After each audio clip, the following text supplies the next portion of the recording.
안녕하세요, 올바람입니다. 오늘 투자의 생각 중에 테슬라에 대한 얘기를 해보는 시간입니다. 시작해봅시다. 아크인베스트의 타시아 키니 애널리스트가 최근에 테슬라 전략과 관련해서 승차 공유 서비스, 라이드 헤일링 서비스를 수직으로 통합하자는 의견을 내놓았습니다. 이제 키니는 이런 승차 공유 네트워크를 미리 로보택시를 시행하기 전에 본격적으로 수익성도 높일 수 있고 결제의 통합 과정이라든지 아니면 목적지의 설정이나 매칭 알고리즘이나 드라이버의 채용 및 훈련, 라이더 채용 프로그램 등이 결국에는 이제 로보택시를 런칭하더라도 거의 비슷한 방식으로 진행되어야 하기 때문에 이 부분을 미리 이제 오늘부터 시행한 다음 나중에 이제 이식하자는 겁니다. 그러므로 로보택시를 시행하기 전에 승차공유 서비스를 지금부터 시행하자는 전략을 이제 얘기를 한 것이죠. 특히 아무래도 많이 언급되는 부분이 데이터를 뽑는 이슈, 어떤 엣지 케이스, 코너 케이스라고도 하고 그런 이슈를, 그런 특별한 사례들을 뽑아내는 것인데 이런 수학 부분에 있어서 플랫폼 전체에서 아무래도 주로 출퇴근 시 이용하는 기본 사용자보다 택시 서비스는 훨씬 더 많은 마일을 주행하겠죠. 때문에 이런 서비스를 실시함으로써 주행만을 위해서 쓰이는 마일의 점유율을 높일 수 있을 거라는 점 때문에 긍정적이라는 입장입니다. 섀도우 모드를 통해서 주행 도중에도 충분한 데이터 수확이 가능한 만큼 더 많은 코너 케이스, 엣지 케이스에 접근할 수 있다는 점이죠. 아크인베스트는 테슬라가 2020년 말까지 매일 4천만 마일의 데이터를 얻을 것이라고 전망되는데요. 이제 100만 대가 매일매일 주행하고 있는 것이기 때문에 이러한 승차 공유 서비스를 더 통하게 된다면 더 많은 데이터를 얻을 수 있을 거라고 전망했습니다. 그리고 이어서 타시아 키니 의견 중에 일부로서 마지막에 테슬라가 이런 드라이버를 태운 상태로 승차 공유를 하는 것부터 시작했을 때 영향을 받는 기업들에 대해서 줄 세워봤습니다. 첫 번째는 캘리포니아에서 승차 공유를 지금 이제 주로 하고 있는 우버와 리프트가 꼽혔습니다. 그리고 두 번째 카테고리에는 렌터카 기업인 에이비스가 있었고, 세 번째 카테고리로 웨이모는 알파벳 전체에 영향을 미친다고 보기에는 좀 과대평가되어 있다고 볼 수 있는데 어쨌든 알파벳이 꼽히게 되었습니다. 그리고 마지막 네 번째 카테고리로는 이렇게 4개의 기업인데요. 테슬라 자체의 승차 공유 서비스가 이런 드라이버들에게 시장 평균가보다 낮은 보험을 적용하게 될 것임을 예상해 볼 수 있기 때문에 그것을 적용하게 됐을 경우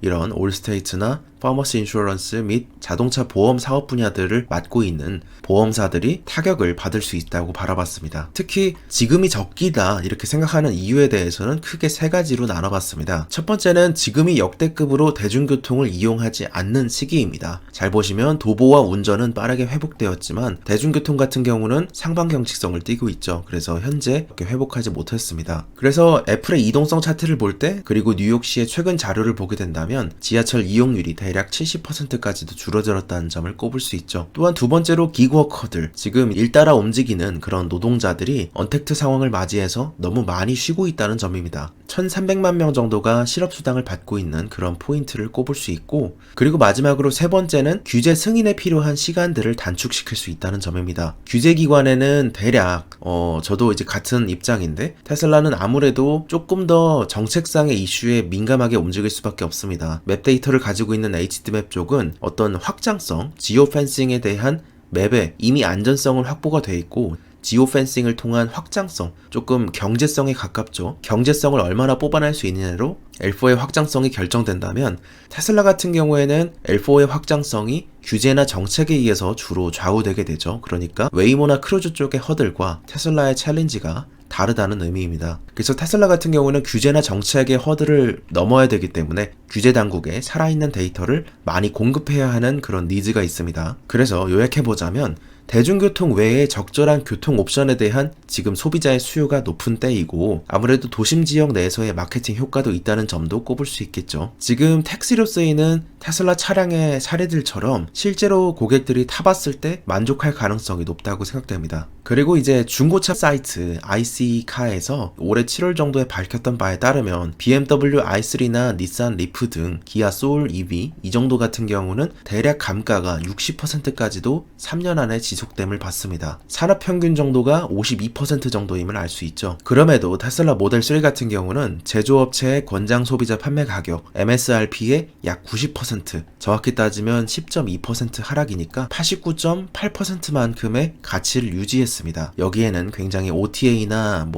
오토파일럿 등이 있겠죠. 그런데 원래는 올해 11월에 나오려고 했던 포드 마하 E 모델이 내년부터 나온다고 연기가 되었다고 말씀을 드렸는데, 로이터 더맥이란 딜러십 딜러십이 포드 마하 2에 대한 리스의 잔존 가치를 예상한 결과를 내놨습니다. 그 결과 3년 후에 마하 2가 권장 소비자 가격의 39%나 40% 정도, 그러니까 한마디로 BMW i3 정도만큼을 유지할 거라고 바라봤습니다. 그만큼이나 감가상각이 클 거란 얘기였죠. 또한 아무래도 처음 살 때 인센티브를 주기 때문에 바로 사자마자 7,500불은 사라지고 시작한다고 봐야 합니다. 그래서 더 크게 나옵니다. 하지만 이게 왜 39% 정도를 예상하나 봤더니 2017년도 정도의 모델로 나왔던 포드의 포커스 일렉트릭이라는 제품이 있었습니다. 이 제품에 해당 수준의 감가상각을 보였기 때문에 그런 이제 트랙을 따라갈 거라고 예상을 한 것인데요. 그럼에도 테슬라 주주가 바라야 하는 점으로 봤을 때는 타사들도 얼추 같이 잘 돼야 한다는 그런 아이러니가 있습니다. 물론 올해는 조금 더 올라갔겠지만 작년 같은 경우는 캘리포니아 사람들에게 설문조사했던 결과 55%가 배터리 전기차 브랜드를 아무것도 아는 게 없다고 말했고, 24%는 테슬라를 꼽았고, 12%는 실제와 다른 답을 냈고, 5%만 닛산 리프를 내기하는 등 아직 전기차 산업 자체에 대한 인식이 부족하기 때문입니다. 그래서 전기차 시장이 커지는 시기에 진입하고 나서 테슬라의 수요도 충분할 거라고 생각하기 때문에 포드의 마하 2 모델이 재판매 가치에서 준수한 가격을 보여주어야 이제 더 많은 신차 구매자가 내연기관 대신 전기차를 선택할 수 있도록 목표 삼아야겠죠. 그래서 장기적으로 봤을 때는 어느 정도 같이 잘 돼야 한다, 그런 시기입니다. 테슬라 모델 3가 세계에서 가장 인기 있는 전기차로서의 모습을 10월에도 계속 지키는 모습을 보여줬고요. 모델 Y의 크로스오버는 예상과 같이 ID3를 추월하게 됐습니다. 모델별 순위로 본다면 2위인 르노 조에랑 한 달 기준으로는 무려 2배가 넘는, 그리고 이어 투 데이트로 본다면 3.5배를 기록하게 되었죠. 모델 3가 혼자서 12%를 차지하고 있는 게 정말 굉장한 수치이고 정말 굉장한 브랜드 파워라고 생각합니다. 또한 이제 일론 머스크가 모델 Y가 결국에는 모델 3를 추월할 것이라고 믿는다고 발언했던 내용이 있었죠. 그 예측이 점차 현실화되고 있다고 볼 수 있을 것 같습니다. 10월 한 달의 전체 기록인데요. 그걸로 이제 줄을 서열본다면 모델 3가 22,000대,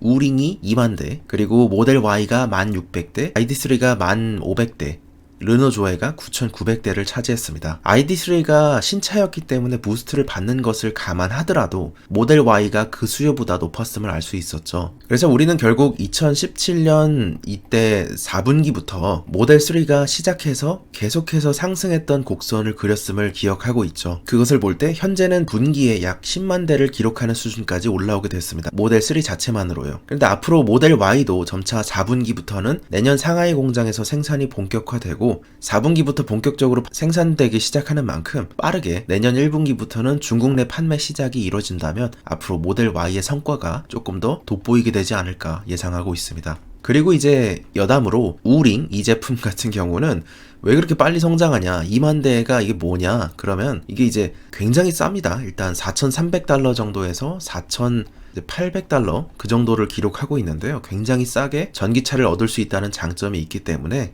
거의 깡통인 듯 보이긴 하지만 디자인하고 생산까지도 12개월밖에 실제로 걸리지가 않았고, 이런 인테리어나 에어컨, 좌석, 안전벨트, ABS 등 전체적으로 거의 이제 우리나라의 다마스나 라보 같은 그런 개념이죠. 그럼에도 2륜이나 3륜 전기차보단 괜찮고 모델 3만큼 팔리고 있다는 점들도 기록해 볼 수는 있겠지만, 그럼에도 이 제품 자체가 워낙에 저렴하기 때문에 세그먼트도 다르고 마진이 다르다는 점이 특징입니다. 그리고 이제 마지막으로 내년의 EV 시장에 대해서 한번 전망을 해보자면, EV 어답션의 분석가는 IHS 마킷이나 오토모티브 뉴스 등으로부터 데이터를 받아 내년의 전기차 시장이 어떻게 바뀔지에 대한 전망을 내놨습니다. 그 결과부터 짚어드리자면 2020년에는 34만 5천 대 정도를 기록했다면 2021년에는 미국에서의 EV 판매가 YOY 70%가량 증가할 것을 예상했습니다. 58만 5천 대 수준으로 급증하는 것이죠. 그럼에도 그렇게 성장하더라도 전체 자동차 시장 대비해서는 쉐어를 약 3.55%밖에 가져갈 것이 예상되지 못합니다. 이것은 이제 2020년 기준 전체 자동차 판매가 미국 내에서 1,500만 대가 꼽히고 2021년도에는 1,650만 대 정도가 판매될 것임을 감안하고 있는데요. 판매 점유율 증가로 봤을 때는 2.3%에 비해서 약 54% 정도의 증가를 보이는 상황이고, 내년에 미국의 자동차 시장 자체가 성장할 것이라는 전망을 이제 한 것이죠. 미국과 유럽의 전기차 시장은 여러 가지 차이점이 있지만 현재 주요한 차이점이라고 꼽을 수 있는 점은 유럽연합은 탄소 배출 규제 때문에 이렇게 전기차 시장 자체가 굉장한 성장을 보였습니다. 오토메이커에 대해서 연간 10억에서 20억 유로 정도만큼을 벌금을 부과할 수 있기 때문인데요. 이 명령으로 인해서 아무래도 오토메이커는 유럽 쪽에서 더 많은 전기차를 생산했고 유럽 시장에서 우선순위를 부여하고 있는 상황입니다. 탄소 배출 그거를 낮춰야 되니까요. 그러나 미국은 지금 현재 타깃 규제가 없기 때문에 아무래도 훨씬 더 적은 수의 전기차 채택을 보였고 2019년과 2020년 대비했을 때 유럽은 작년보다 3배에서 4배 높은 구매를 보였던 과는 달리 미국은 아래로 향했음을 알 수 있습니다. 때문에 오토메이커들은 유럽연합에 주로 전기차를 팔았기 때문에 빈집털이를 한다고 봐야 될까.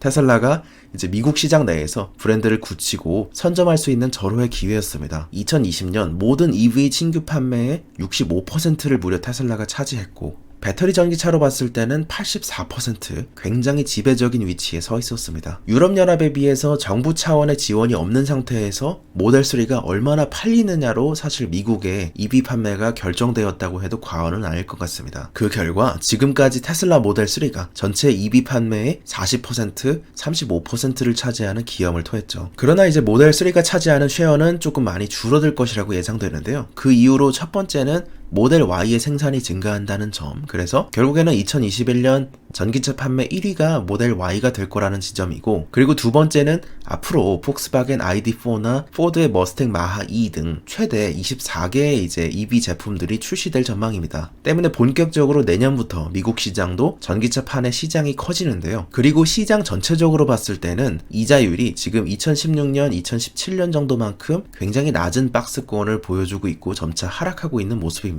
또한 올해도 사실 그랬듯이 전체 국민의 실질 소득은 늘었는 아이러니가 있습니다. 쿠폰을 그만큼 많이 줬고 어떤 지원금을 그만큼 많이 줬다는 의미이기도 한데, 그래서 소파라든지 인테리어 관련주 자동차 판매들이 생각보다 좋은 모습을 보여줬고 내년에도 그럴 것이라고 기대되는 해입니다. 특히 내년 같은 경우에는 화이자 백신 같은 경우에 선진국으로 우선 보급되기 때문에 선진국 위주의 차별적인 경제 성장이 조금 드러날 수 있는 해입니다. 물론 개도국 같은 경우에는 조금 박살이 나버렸죠. 그래서 내년에는 점차 경제 개선의 효과를 아무래도 보게 됨으로써 시장이 조금 더 커질 거라는 예상으로 마무리할 수 있겠습니다. 오늘 테슬라와 관련된 투자의 생각을 마칩니다. 감사합니다. 올바른이었습니다. 한 주의 시작인 월요일이니까요. 조금 더 기운차게 좋은 하루 되시기 바랍니다. 감사합니다. 올바른이었습니다.